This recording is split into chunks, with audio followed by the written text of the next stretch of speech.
नमस्कार, संकल्प क्लासेस के YouTube चैनल पर आपका हार्दिक स्वागत है। आज की करंट अफेयर की क्लास में मैंने लास्ट 10 दिन में आपको जो पढ़ाया है उसका रिवीजन करवा रहा हूँ। आज मैं जो रिवीजन लेकर आया हूँ वह 2 क्लास का है। आने वाली क्लास में फिर मैं इनका रिवीजन लेके आऊँगा। करंट अफेयर पढ़ने का मूल मंत्र है कि करंट अफेयर पढ़ने के बाद उसे जितना हो सके उतनी बार रिवाइज करो। आप जितनी बार रिवाइज करोगे आपके कंसेप्ट उतने ही क्लियर होते जाएंगे। इस कारण मैं आपका आज करंट अफेयर का रिवीजन क्लास लेकर आया हूं। क्लियर? क्लास चालू करने से पहले आपसे रिक्वेस्ट है कि इस क्लास को ज्यादा से ज्यादा अपने व्हाट्सएप ग्रुप में, अपने टेलीग्राम ग्रुप में शेयर करें ताकि ज्यादा से ज्यादा विद्यार्थी इस प्लेटफॉर्म से जुड़ सके। चालू करता हूं मैं आज का करंट अफेयर का सेशन। सबसे पहला क्वेश्चन है, आज थोड़ी स्पीड फास्ट रखेंगे क्योंकि ये वही क्वेश्चन है जो मैंने पिछली क्लासों में करवाया है। जिन विद्यार्थियों ने ये पिछली वाली क्लास नहीं देखी है, एक बार जाके उन पिछली क्लासों को देखें, उसके बाद इस क्लास पे आए। तब क्या होगा कि आपके पूरे कंसेप्ट क्लियर होंगे। अभी तो मैं आपका ऊपर से सारा रिवीजन करवा रहा हूँ, लेकिन जो मैंने पिछली क्लासेस ली थी उसमें मैंने डिटेल एनालिसिस किया हर क्वेश्चन का, A to Z उस क्वेश्चन के बारे में बताया है। अतः आप पहले उस क्लासों को देखें, उसके बाद यहाँ पे आए। यह क्लास एज ए आपका टेस्ट है, इसे एज ए आप अपना टेस्ट लें। ठीक है, चलता हूँ मैं अपना पहले क्वेश्चन। सबसे पहला है नाना नानी अभियान। नाना नानी अभियान, मैं अपनी स्पीड थोड़ी फास्ट रखूंगा, मेरी स्पीड को कैच करने की कोशिश करना। क्लियर? नाना नानी अभियान किसने लॉन्च किया है? ध्यान रखना, इसका आंसर है नीति आयोग। नीति आयोग अपन सब जानते हैं कि नीति आयोग की स्थापना 1 जनवरी 2015 को हुई। 1 जनवरी 2015 को जो भारत में पहले प्लानिंग कमीशन हुआ करता था, जिसे अपन हिंदी में योजना आयोग बोलते हैं, उस योजना आयोग को परिवर्तित करके नीति आयोग की स्थापना की गई। अगर मैं फुल फॉर्म की बात करूं नीति आयोग की, तो नीति आयोग की फुल फॉर्म होती है national institute for transforming India. वापस बोल रहा हूं, national institute for transforming India. NITI Aayog के जो अध्यक्ष होते हैं वो होते हैं नरेंद्र मोदी। इसके जो उपाध्यक्ष हैं वो है राजीव कुमार, और इसके जो सीईओ हैं वो है अमिताभ कांत। क्लियर बात? नीति आयोग के बारे में क्लियर हो गया। चलता हूं अगली स्लाइड पर। आयुष कवच ऐप कौन से सरकार का है? ध्यान रखना, आयुष कवच ऐप किसका है? यह है उत्तर प्रदेश सरकार का। आयुष मतलब आयुर्वेद, योगा, यूनानी, सिद्ध, होम्योपैथी। मैंने इसकी फुल फॉर्म पिछली क्लास में पूरी बताई थी। उत्तर प्रदेश की बात करूं, सीएम योगी आदित्यनाथ, गवर्नर आनंदीबेन पटेल, राजधानी लखनऊ, वाराणसी से prime minister Narendra Modi member of parliament है। क्लियर बात? अब मैं आपसे वापस क्वेश्चन पूछ रहा हूं, लखनऊ और वाराणसी में जो एयरपोर्ट है उन एयरपोर्ट का नाम नीचे आपको कमेंट बॉक्स में बताना है। इसके बाद मैंने ये भी बताया था कि कानपुर में ग्रीन पार्क स्टेडियम है। चलता हूं अगले स्लाइड पे जाऊं। संदीप कुमारी कौन से खेल से संबंधित है? मैंने ये बताया था कि मेटेनोलोन नामक प्रतिबंधित दवा के कारण वाडा ने अर्थात वर्ल्ड एंटी डोपिंग एजेंसी ने इस पर 4 साल का प्रतिबंध लगा दिया। और जो संदीप कुमारी है वह डिस्कस थ्रो की प्लेयर है। कौन सा प्लेयर है? Discus throw. अब मैंने बताया था वर्ल्ड एंटी डोपिंग एजेंसी की स्थापना 1999 में हुई। और इसका जो हेडक्वार्टर है वह मॉन्ट्रियल कनाडा से संबंधित है। मैंने यहाँ पे आपसे सवाल पूछा था कि मॉन्ट्रियल प्रोटोकॉल किससे संबंधित है, तो आ जाएगा आंसर ओजोन लेयर के डिप्लीशन से संबंधित है मॉन्ट्रियल प्रोटोकॉल, और इसका हेडक्वार्टर है मॉन्ट्रियल कनाडा। मेरी स्पीड कैच करने की कोशिश करना, मैं इसलिए तेज पढ़ा रहा हूँ क्योंकि मैंने ये सारे सवाल पिछली क्लासों में करवा रखे हैं। आज ये रिवीजन क्लास है, इस कारण मेरी स्पीड थोड़ी सी तेज है। दूसरा, नेशनल एंटी डोपिंग एजेंसी, इसका जो फॉर्मेशन हुआ था वह हुआ था 2005 के अंदर। इसका जो चीफ एग्जीक्यूटिव ऑफिसर है वह है नवीन अग्रवाल और हेडक्वार्टर है न्यू दिल्ली। चलते हैं अगली स्लाइड पर। कौन से देश ने अपनी मुद्रा को रियाल से तोमान में बदलने की योजना बनाई है? कौन सा देश? रियाल से तोमान। आंसर होगा ईरान। मैंने बताया था अमेरिकी प्रतिबंधों के कारण इसकी जो एक पानी की बोतल है 20 रुपए की, वह लगभग कितने ओमान, वह कितने लगभग रियाल में पड़ रही है, वह पड़ रही है 10,000 रियाल। इसका उन्होंने क्या किया, 10,000 riyal is equal to 1 toman equal करके अपनी नई करेंसी तोमान जारी की है। सारी पिछली क्लासों का रिवीजन है, एक बार जाके पूरा देखें, आपको A to Z क्लियर हो जाएगा और फिर यहाँ पे एज ए टेस्ट आकर अपना टेस्ट दें। क्लियर, चलता हूँ अगली स्लाइड पर। भारतीय नौसेना ने मालदीव से भारतीय नागरिकों को वापस लाने के तहत कौन सा ऑपरेशन शुरू किया, कौन सा ऑपरेशन शुरू किया था, ऑपरेशन शुरू किया था समुद्र सेतु, समुद्र सेतु। भारत ने मालदीव के साथ कौन कौन से ऑपरेशन किए हैं, तो आ जाएगा ऑपरेशन नील।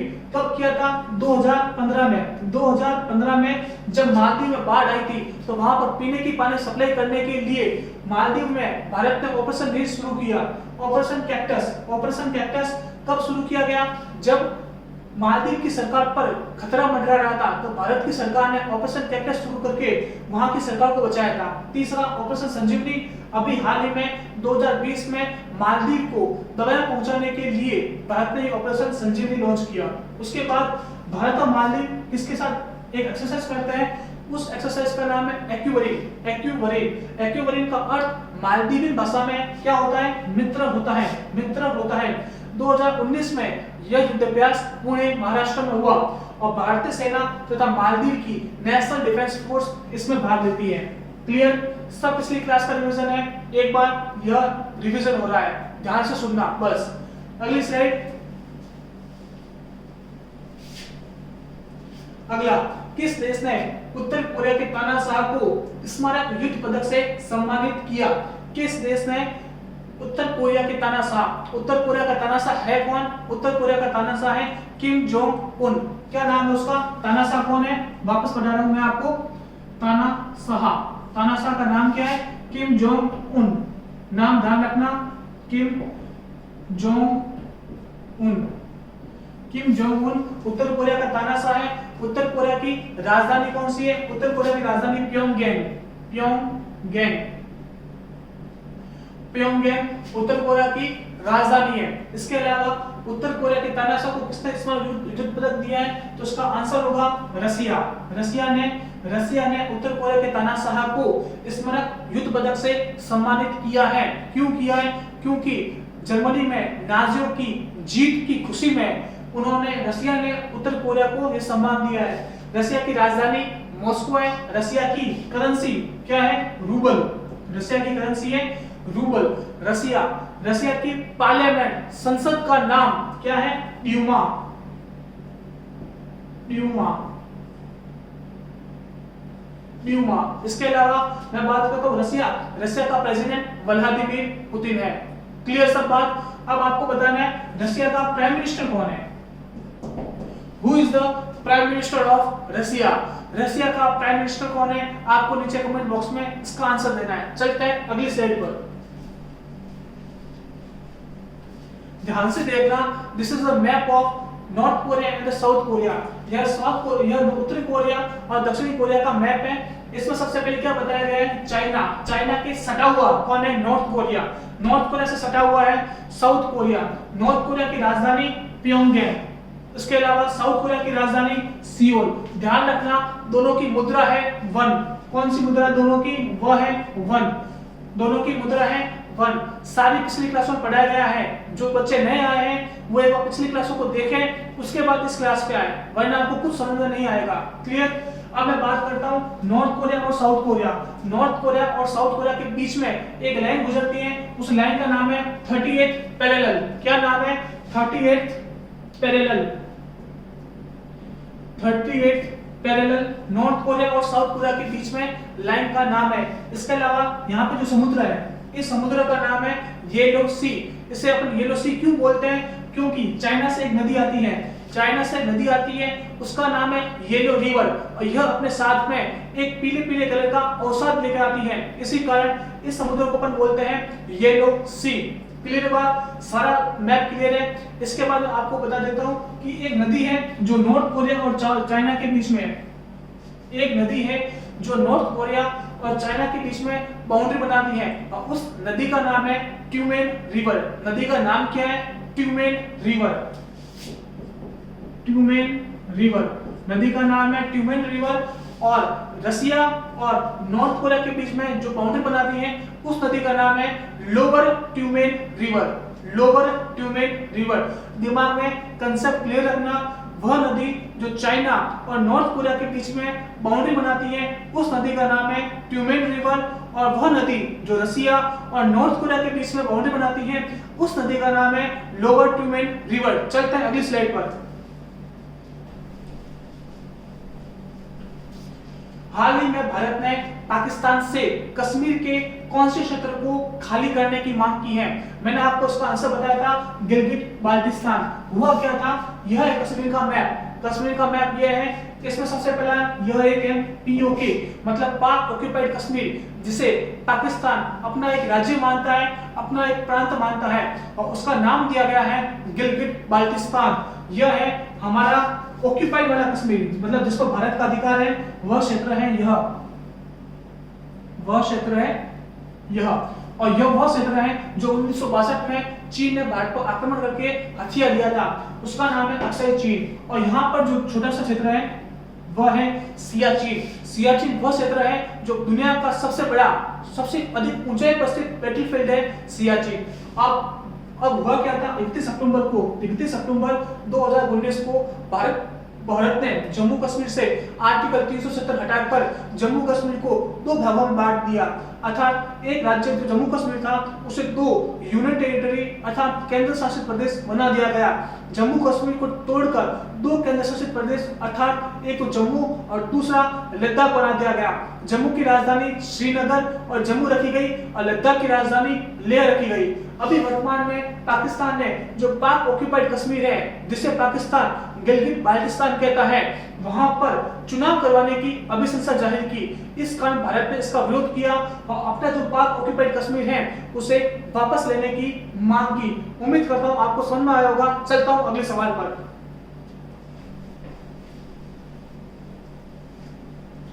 हिमाचल प्रदेश ने लोगों को जागरूक करने के लिए कौन सा कार्यक्रम शुरू किया है? मैंने आपको बताया था, उस कार्यक्रम का नाम है निगाह। जो बाहर से लोग आए हैं उन पर ध्यान रखने के लिए, उन पर नजर गड़ाने के लिए एक ऑपरेशन शुरू किया, उसका नाम है निगाह। हिमाचल प्रदेश के CM जयराम ठाकुर, हिमाचल प्रदेश की राजधानी शिमला। आपको बताना है हिमाचल प्रदेश का गवर्नर कौन है। हिमाचल प्रदेश का गवर्नर, ध्यान रखना एग्जाम में CM कम पूछे जाते हैं लेकिन गवर्नर ज्यादा पूछे जाते हैं। इसका जब भी एग्जाम में जाओ तो गवर्नर की लिस्ट एक बार आंखों से निकाल लेना। आपका गवर्नर का एक भी क्वेश्चन यहां से वहां नहीं होगा। क्लियर? और ये सब वही क्वेश्चन है, वापस बोल रहा हूँ, ये सब वही क्वेश्चन है जो मैंने लास्ट 10 क्लासों में करवाए हैं।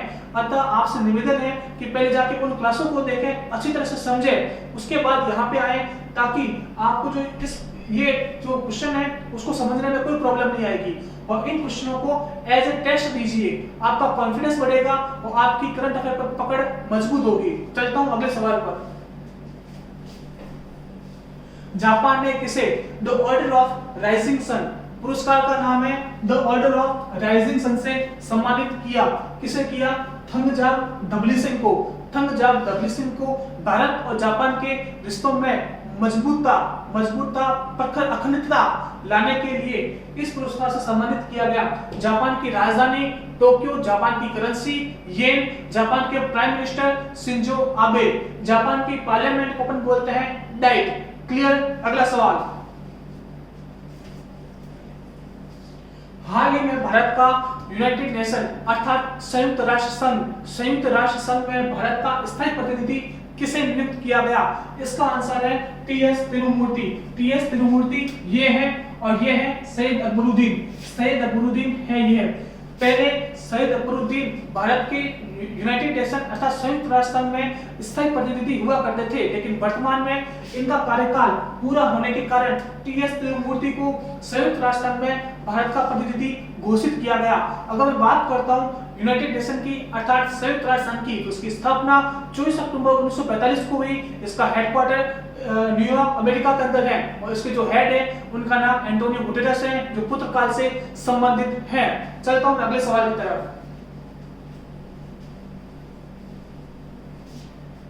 मनरेगा के तहत रोजगार देने में राजस्थान का कौन सा स्थान है? मैंने आपको बताया था मनरेगा के तहत रोजगार देने में प्रथम स्थान छत्तीसगढ़ का है। प्रथम स्थान छत्तीसगढ़ का है।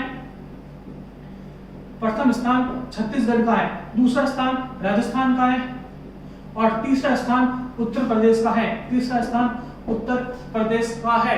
अब मनरेगा की फुल फॉर्म क्या होती है? MGNREGA अर्थात Mahatma Gandhi national rural employment guarantee act. यह 2005 में आया था, जिसका उद्देश्य ग्रामीण क्षेत्रों में युवाओं को कम से कम 100 दिन का रोजगार उपलब्ध कराना था। क्लियर बात? चलता हूं अगली स्लाइड। मणिपुर के किस चावल को भौगोलिक संकेतक दिया गया? वर्तमान में जिस चीज को भौगोलिक संकेतक दिया गया है, मैं वो सब क्वेश्चन लेके आया हूं। सबसे पहले दिया गया था मणिपुर के चाखाऊ चावल को। कौन सा था? चाखाऊ चावल। यह मणिपुर का ब्लैक राइस है। इसमें प्राकृतिक सुगंध और प्राकृतिक विटामिन होने के कारण इसे जीआई टैग दिया गया। इसी के साथ टेराकोटा गोरखपुर को जीआई टैग दिया गया। उसके बाद कश्मीर की केसर को जीआई टैग दिया गया। उसके बाद सोराई घोवर पेंटिंग जो झारखंड की है उसे जीआई टैग दिया गया। और उसके बाद तेलिया रुमाल जो तेलंगाना का है उसे जीआई टैग दिया गया। मैंने सबसे आपको यह भी बताया था कि सबसे पहला जीआई टैग सन 2004-5 में दार्जिलिंग की चाय को, अर्थात दार्जिलिंग जो पश्चिम बंगाल में पड़ता है उसकी चाय को सर्वप्रथम जीआई टैग दिया गया। चलता हूं अगली स्लाइड। कोरोना के कारण ऑस्ट्रेलिया ने भारत के साथ होने वाली कौन सी एक्सरसाइज को रद्द कर दिया है? इसका आंसर है पिच ब्लैक। पिच ब्लैक जो भारत और ऑस्ट्रेलिया के साथ हर 2 साल में होती है उसे रद्द कर दिया गया।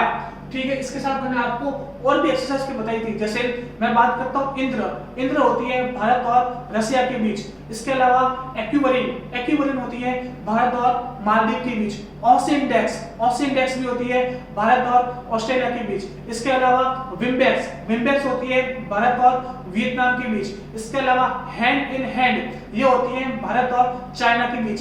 धर्म गार्जियन ये होती है भारत और जापान के बीच। मित्र शक्ति ये होती है भारत और श्रीलंका के बीच। इस तरह से ये सारी एक्सरसाइज है। अगर मैं और बात करूं मित्र गरुड़ होती है भारत और फ्रांस के बीच। इस तरह से ये सारी एक्सरसाइज है जो आपको दिमाग में याद होनी चाहिए, एकदम तरह से कंटेस्ट होनी चाहिए, तभी आप करंट अफेयर में पूरे में से पूरे कवर कर सकते हैं। चलता हूं अगले स्लाइड पर। राष्ट्रीय पंचायती राज दिवस कब बनाया जाता है? राष्ट्रीय पंचायती राज दिवस कब बनाया जाता है? वह बनाया जाता है 24 अप्रैल को। मैंने आपको इसकी पूरी इंफॉर्मेशन दी थी कि सबसे पहले पंचायत कहां शुरू की गई। सबसे पहले पंचायत 2 अक्टूबर 1959 को पंडित जवाहरलाल नेहरू ने राजस्थान के नागौर जिले के बगदरी गांव में पंचायत की शुरुआत की। ध्यान रखना, कहां पे शुरू की थी? राजस्थान के नागौर गांव के बगदरी में, नागौर जिले के बगदरी गांव में पंचायत की शुरुआत की। अर्थात राजस्थान पहला राज्य, नागौर पहला जिला और बगदरी पहला गांव बना जहां पर पंचायत की स्थापना हुई। लेकिन 1989 में पीके थुंगन समिति ने पंचायतों को संवैधानिक मान्यता देने की बात कही। अर्थात उससे पहले संवैधानिक मान्यता नहीं थी, लेकिन उसके बाद इसके लिए संवैधानिक मान्यता देने की बात कही। इसके लिए 73वां संविधान संशोधन हुआ। कौन सा संविधान संशोधन हुआ? 73वां संविधान संशोधन हुआ। कब हुआ? 1992 में हुआ। उस टाइम प्राइम मिनिस्टर कौन थे? पीवी नरसिम्हा राव थे। 24 अप्रैल 1993 को। ध्यान रखना, 73वां संविधान संशोधन हुआ कब था? 1992 में। लेकिन लागू कब हुआ? 24 अप्रैल 1993 को लागू हुआ। इसी कारण 24 अप्रैल को अपन राष्ट्रीय पंचायती राज दिवस मनाते हैं। 73वें संविधान संशोधन के फलस्वरूप संविधान में भाग 9 अनुसूची 11 जोड़ी गई। क्लियर? मेरी स्पीड तेज होगी, आपको लग रहा होगा, लेकिन ये सब रिवीजन है। मैं वापस बोल रहा हूँ, एक बार पुराने क्लास में जाकर देखें, उसके बाद यहाँ पे आए, तब आपको कोई दिक्कत नहीं होगी और आपको अच्छी तरह से समझ में आएगा। चलते हैं अगली स्लाइड।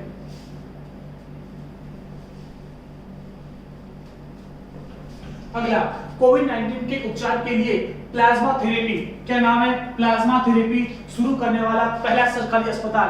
मैंने आपको बताया था कि प्लाज्मा थेरेपी क्या होती है, डिटेल में समझाया था। क्लियर? अब इसका आंसर क्या है? उसका आंसर है king George medical university plasma therapy शुरू करने वाला पहला सरकारी अस्पताल है। अगर मैं आपसे पूछूं कि प्लाज्मा थेरेपी शुरू करने वाला पहला अस्पताल पहला अस्पताल की अगर मैं बात करूं तो उसका आंसर होगा max hospital. Max hospital Delhi में स्थित एक प्राइवेट हॉस्पिटल है जो कोविड-19 के उपचार के लिए प्लाज्मा थेरेपी शुरू करने वाला पहला अस्पताल बना। अगला सवाल, हाल ही में संविधान की आधारभूत संरचना के कितने साल पूरे हुए हैं? कितने साल पूरे हुए हैं? मैंने आपको से बताया था केशवानंद भारती वर्सेस केरल राज्य का केस, जिसमें भारत की आज तक की सबसे बड़ी बेंच बैठी थी, 13 जजों की बेंच बैठी थी और उन्होंने 24 अप्रैल 1973 को अपना एक लैंडमार्क डिसीजन दिया और उस निर्णय में बताया गया कि संसद संविधान के किसी भी भाग में अथवा संसद संविधान के मूल अधिकारों में परिवर्तन कर सकती है, लेकिन बकायदा उसमें आधारभूत संरचना में छेड़छाड़ नहीं होनी चाहिए। उसके कितने साल पूरे हुए हैं? उसके 47 साल पूरे हुए हैं। आपको केशवानंद भारती केस वर्सेस केरल राज्य दिमाग में एकदम सेट होना चाहिए, वो मैंने पिछली क्लास में पूरा करवाया है, एक बार जाके देखना। अगला सवाल, ऑपरेशन संजीवनी। ऑपरेशन संजीवनी के तहत किस देश को मदद दी है? आपका आंसर क्लियर होगा, मालदीव। मालदीव को ऑपरेशन संजीवनी के तहत दवाएं पहुंचाई गई है। मालदीव की अगर मैं बात करता हूं, मालदीव की राजधानी माले है। मालदीव की राजधानी माले और इसकी करेंसी रुपया है। इसकी करेंसी रुपया है। मैंने आपको यह भी बताया था कि दुनिया में 8 ऐसे देश हैं जिनकी करेंसी रुपया है। कौन कौन से देश है एक बार वापस नीचे कमेंट में लिख लेना, क्लियर हो जाएगा कौन कौन से देश है। एग्जाम में इस तरह से क्वेश्चन पूछा जाता है कि निम्नलिखित में से कौन से देश की करेंसी रुपया नहीं है, तो उसमें आपको 3 देश देगा जिसकी करेंसी रुपया होगी और एक देश देगा जिसकी करेंसी रुपया नहीं होगी। आपको जिस देश की करेंसी रुपया नहीं है उस पर टिक मार्क करना है और आगे बढ़ना है। अपन भी आगे बढ़ते हैं। अगला सवाल, वी विल विन अभियान कौन से खेल संस्था द्वारा शुरू किया गया? इसका आंसर है फीफा। वी विल विन मतलब हम लोग जीतेंगे। यह शुरू किसने किया है? स्वास्थ्य कर्मियों के लिए लॉन्च किया गया अभियान है। फीफा की फुल फॉर्म होती है federation D international football association. FIFA का हेडक्वार्टर स्विट्जरलैंड के अंदर है और इसके जो हेड है उनका नाम गियानी इन्फेंटिनो है। अगर बात करता हूँ बीसीसीआई की, board of control of cricket in India, BCCI का मुख्यालय वानखेड़े स्टेडियम मुंबई में है। इसके जो चेयरमैन है वह है सौरभ गांगुली। इसके जो सचिव है उनका नाम जय शाह अर्थात अमित शाह के बेटे हैं। उसके बाद बात करता हूँ आईओसी इंटरनेशनल ओलंपिक कमेटी का हेडक्वार्टर भी स्विट्जरलैंड के अंदर है। इसके जो हेड है उनका नाम थॉमस बाक है। अगला है आईसीसी इंटरनेशनल क्रिकेट काउंसिल। इसका हेडक्वार्टर दुबई के अंदर है। इसके जो चेयरमैन है वो शशांक मनोहर है और इसके जो सीईओ है वो है मनोज सहानी।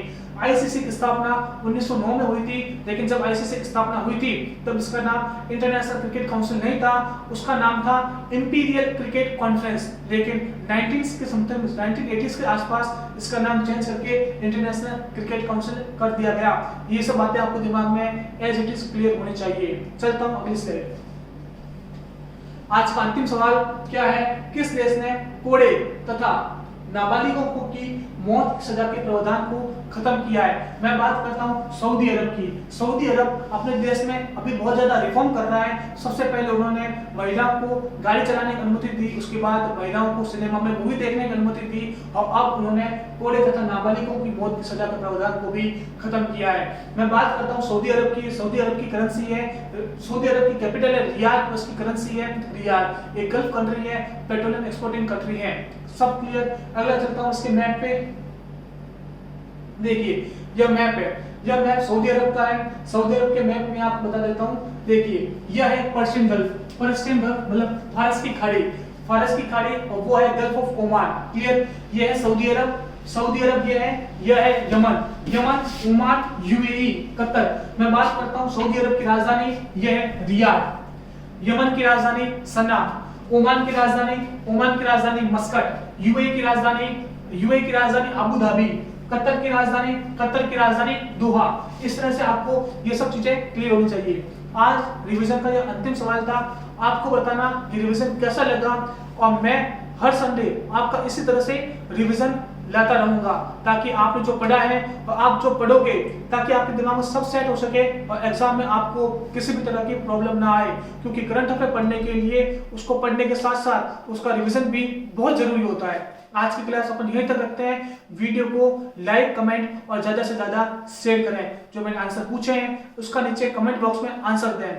धन्यवाद।